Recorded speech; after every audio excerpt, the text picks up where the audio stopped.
আজ আমরা মফলা উচ্চারণের নিয়ম সম্পর্কে জানব। বলা হচ্ছে পদের প্রথমে ব্যঞ্জন বর্ণে মফলা সংযুক্ত হলে তার কোনো উচ্চারণ হয় না। শ্মশানের মধ্যে শয়ম, এটার উচ্চারণ এখানে হচ্ছে না, শুধু হবে কি শ্মশান, আমরা সমশান বলছি না। স্মৃতি, স্মরণ, তাহলে পদের প্রথমে মফলা উচ্চারণ হবে না, পদের মধ্যে বা শেষে মফলা যুক্ত বর্ণের দ্বিত্ব উচ্চারণ হয়।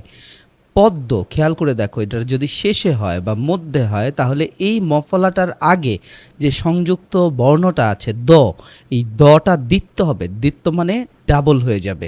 তারপর দেখো যুক্ত ব্যঞ্জনের সঙ্গে সংযুক্ত মফলার কোনো উচ্চারণ হয় না, আনুনাসিক হয়। আনুনাসিক মানে চন্দ্রবিন্দু, মনে রাখবে। আর বলা হচ্ছে যুক্ত বর্ণ, ক্ষীয় হচ্ছে ক আর স, মূর্ধন্য স এর যুক্ত বর্ণ, এখানে কি হবে না, এটার কোনো উচ্চারণ হবে না। এই ময়ের উচ্চারণ হয়নি, শুধু ক্ষীয় এর উচ্চারণ হয়েছে ক আর খ চন্দ্রবিন্দু, এটা হচ্ছে ক্ষীয় এর উচ্চারণ। বলা হচ্ছে কিছু সংস্কৃত শব্দে মফলার ময়ের উচ্চারণ হয়। সংস্কৃত শব্দগুলো স্মিত, এটা ম উচ্চারণ হবে। কুষ্মাণ্ড, সুস্মিতা, এগুলোতে ম উচ্চারণ হয়েছে, কারণ শব্দগুলো হচ্ছে সংস্কৃত শব্দ। পদের শেষে যদি গ, টন, মল এগুলো থাকে, সংযুক্ত ময়ের উচ্চারণ বলা হচ্ছে অবিকৃত থাকে, মানে এগুলো ময়ের উচ্চারণ করতেই হবে। সংস্কৃতগুলোও করতে হবে কিছু কিছু শব্দে, এটাও করতে হবে, যেমন বাংময়, মৃন্ময়, কারণ এগুলোর কি আছে, এগুলোর মধ্যে ন, ম এগুলো আছে। এই যে এখানে ন আছে, ম আছে, এই কারণে এগুলোর উচ্চারণ অবিকৃত থাকবে বা ময়ের উচ্চারণটা হবে।